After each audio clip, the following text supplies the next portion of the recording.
If you ever get offered a job at a hospital on an island, don't take it. I wish someone had told me that before I signed the papers. Because once you step foot inside, they don't care if you're staff or patient. In the end, everyone becomes the same thing. The job offer came out of nowhere, temporary orderly, double the pay I made in the city, housing and meals provided. 3 months. That's all they needed me for. It sounded perfect. And at the time, I needed the money more than anything. The ferry ride was long. Over an hour of gray water, fog so thick the shoreline behind us disappeared. There were 6 of us new hires that morning. Nobody spoke much. We just clutched our paperwork and stared ahead. The closer we came, the colder the air grew. The island rose from the fog like a jagged tooth, and the hospital dominated every inch of it. Red brick walls scarred black by storms, towers at the corners like watchposts, rows of windows barred.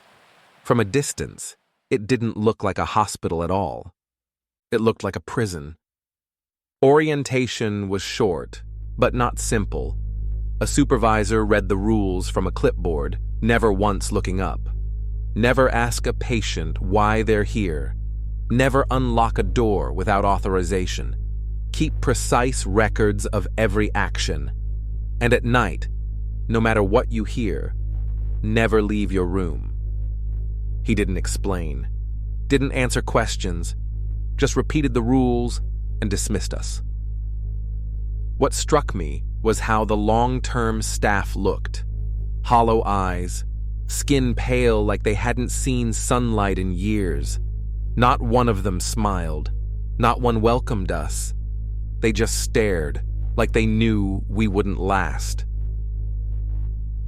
The first days seemed almost normal. I escorted patients to therapy. I carried trays. I swept long, echoing halls. But the place itself was wrong. The air felt heavy. The buzzing lights above flickered every few minutes. And the patients. Martin was the first. Every time I passed his door, he whispered, "You're not supposed to be here." At first, I ignored him. Until one night, he whispered my full name. I had never told him my name. Claire was next. She slipped notes under my cart whenever I passed. Her handwriting was shaky, uneven. Don't trust them. Ward C is real. When I asked a nurse about Ward C, she froze. "There's no Ward C," she said sharply.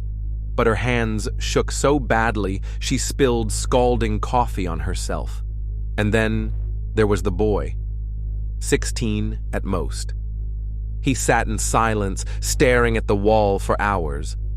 But when I walked by, he turned and mouthed, "You're next." His lips stretched into a smile that didn't belong on a child's face. The first week ended with contradictions. 2 nurses gave me opposite orders about the same patient. One swore she was cleared for therapy. The other claimed she hadn't spoken in months. When I pointed out the discrepancy, both gave me the same look, a sharp, warning glare, like I had broken a rule I didn't know existed. Then came the nights. The door to my room was always locked from the outside, but that didn't stop the sounds. Footsteps pacing the hall, knocking, slow, deliberate, a voice whispering my name. One night I woke to see shadows stretching beneath the door, thin black fingers sliding across the floor. When I flicked on the lamp, they vanished. On the 7th night, I broke the rule. Around 2 a.m. I heard chanting, dozens of voices, low and rhythmic, rising and falling in unison. I followed barefoot, the tiles cold against my feet. The closer I came to the east wing, the louder it grew. The lights flickered above me, and then silence. At the end of the hall was a heavy iron door, no handle on my side. Above it, faint paint spelled one letter, C. I reached out, and a hand clamped my shoulder. A supervisor. He said nothing, just dragged me back to my room and locked the door from the outside. The next day, my assignment changed. No more patient duty. Now I worked in records. I thought it was punishment. But the records room was worse. Cabinets lined the walls, filled with files stacked high. The air smelled of mildew and old paper. I pulled a file at random. It was a doctor I had seen leading group therapy the day before. But here, he was listed as patient 117. Another file, a nurse. Her face was fresh in my mind. She had checked me in my first day, but the status line read, committed indefinitely. I flipped through more. Everywhere I looked, staff members, alive and working yesterday, listed here as patients, some marked deceased years ago. I started searching for my own file. It wasn't in the stacks, but in the locked cabinet marked Ward C, I found it. My photo. My name. Diagnosis, schizoaffective disorder. Patient exhibits persistent delusion of employment. My hands shook. The file went on.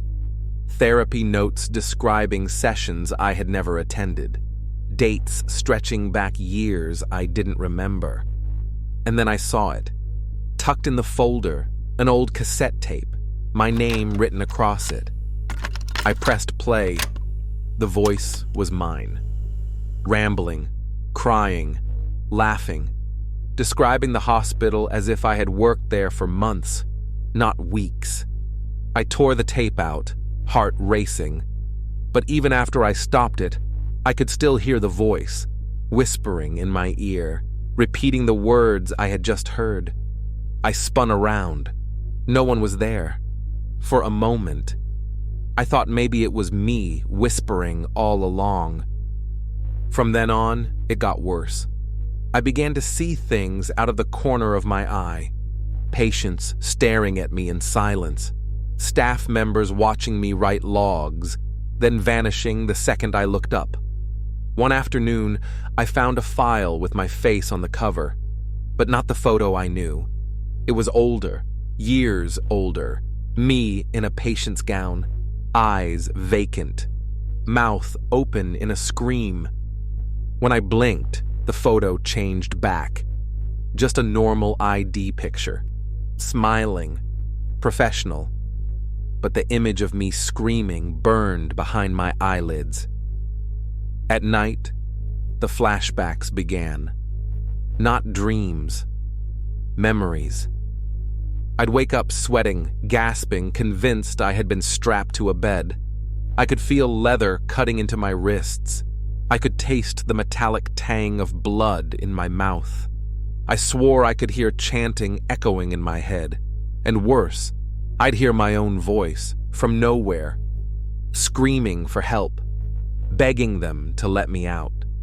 Sometimes I wasn't sure if I was asleep or awake. Sometimes I wasn't sure if I had always been a patient here. Then came the alarms. The cabinet slammed shut on its own. Staff stormed in, their eyes dead. They tore the file from my hands and pinned me down. I screamed that I wasn't a patient, that I was staff. But even as I shouted, I remembered flashes of myself in restraints. Flashes of orderlies holding me down, doctors scribbling notes while I begged. I wasn't sure anymore if I was remembering or imagining. They dragged me through the halls. The chanting began again. This time I realized it wasn't patients chanting. It was staff. The iron door groaned open. Ward C inside was a cavernous ward lit by flickering bulbs. Rows of iron beds lined the walls. Every bed was filled, and every face strapped down looked like mine. Orderlies, nurses, even the consultants from the ferry, all of them thrashing, screaming, insisting they weren't patients. I fought, but they forced me onto a bed. The restraints bit deep into my wrists and ankles. Something cold slid into my veins through an IV. I hadn't noticed. My supervisor leaned close. His lips brushed my ear. "You'll wake up again tomorrow," he whispered, "but only as long as you keep believing the lie." Darkness swallowed everything.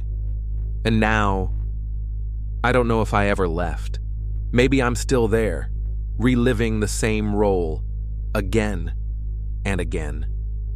Sometimes I wake, and I'm convinced I'm staff. Sometimes I wake, and I'm strapped down. Sometimes I hear my own voice in the hall, whispering the same warning Martin gave me. All I know is this dash dash. If anyone ever offers you a job at a hospital on an island, don't go.